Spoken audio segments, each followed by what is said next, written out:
The 66th verse of the Tao Te Ching, quote, "Why is the sea king of 100 streams? Because it lies below them. Humility gives it its power.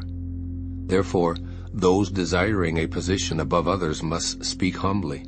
Those desiring to lead must follow. Thus it is that when a sage stands above the people, they do not feel the heaviness of his weight.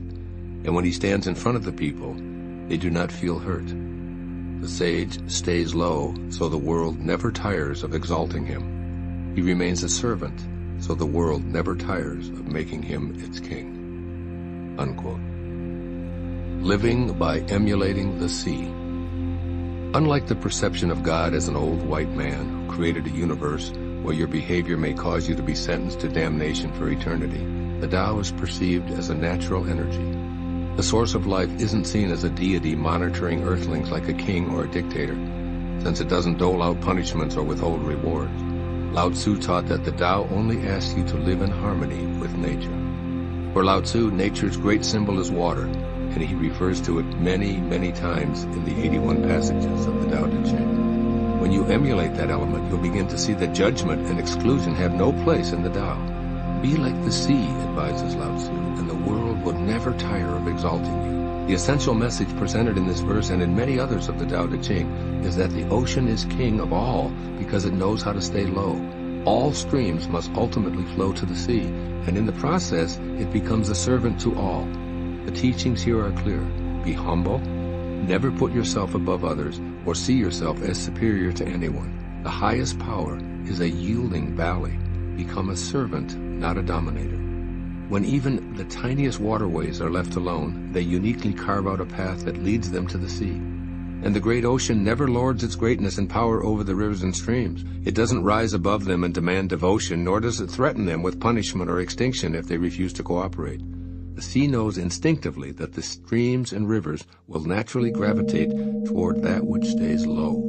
Using this metaphor throughout the Tao Te Ching, Lao Tzu reminds you that people also tend to be instinctively drawn to those with intrinsic majesty that emerges from humility and staying low. And this position isn't uniquely held by the great master. Peter, a servant and apostle of Jesus Christ, offers an almost identical message in the New Testament centuries after the death of Lao Tzu. Quote, "Be shepherds of God's flock that is under your care, serving as overseers. Not because you must, but because you are willing, as God wants you to be, not greedy for money, but eager to serve, not lording it over those entrusted to you, but being examples to the flock." Unquote. 1 Peter 5:2-3. Change the way you think about yourself and others as model leaders by looking to the massive life-giving sea, who's patient, accepting, and lower than the streams that flow to it. Then imitate that water power yourself by suspending your ego and releasing the need to lord anything over anyone. The people you're entrusted to lead will gravitate to you in the watercourse way of the Tao's natural flow. You're advised to learn from the way water behaves and imitate it as much as possible in your life. Here are ways to apply the wisdom of emulating the sea in your life today. First, never assume that you know what's best. Even if you're older, wiser, and richer than others, and have more influence and more power than they do, never assume that you know what's best for anyone. Instead, imagine yourself as the great ocean that allows and encourages the smaller streams to come to you. Stay low, speak softly, and remain humble, and let others be in control of their lives as much as is humanly possible. By seeing yourself as the all-receiving sea, you remove your ego from the picture and thus become like one of the leaders referred to in this verse of the Tao Te Ching. No one should feel the heaviness of your directions or be hurt by your instructions. A situation that allowed me to implement this advice occurred on the day I wrote this essay. I live on Maui, and my 90-year-old mother is in Florida, where my daughter Sage also resides. My mother was experiencing a stomachache and nausea from some strong medication she'd taken, so I phoned my daughter to see if she had any suggestions for getting some yogurt over to her. Sage's immediate response was, "We have some yogurt right here. I'll take it over to Grandma's."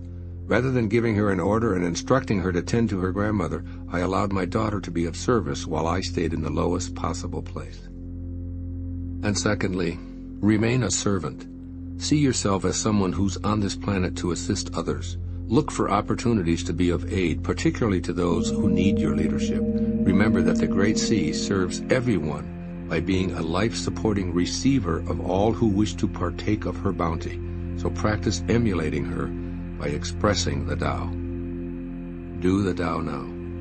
Dedicate a day to leading by serving as opposed to giving orders.